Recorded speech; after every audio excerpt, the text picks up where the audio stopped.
I'm here with Marianne Lazarus from HOK. She's a new fellow of the American Institute of Architects. Congratulations. Thank you very much. And you worked on a prototype of a net zero carbon building, a little bit different from energy.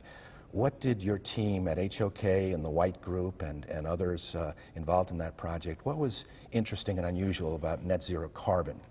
Well, we found that net zero carbon was really important to be studying because our feeling is that carbon is the real issue. So we wanted to test net zero carbon, and was it achievable to do a affordable commercial office building that was net zero carbon in today's reality, and we found that indeed it is very achievable with today's technology. Nothing fancy, just smart design using the tools that are available in our trade today, and it's affordable. What's different between concentrating on carbon versus energy? How much carbon reduction did you achieve through energy efficiency? Through energy efficiency, we achieved 76% carbon reduction. And then we used photovoltaics and solar thermal to provide on-site energy to make that a net carbon design. But what's different?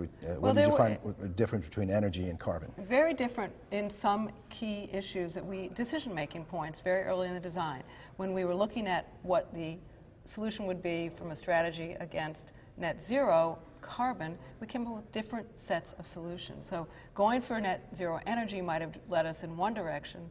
Going for net zero carbon led us to a different set of directions. So it was actually a pretty amazing discovery for me, the difference between thinking about those two different strategies. A case in point, geothermal was a non-starter for zero carbon because the pumps would require energy.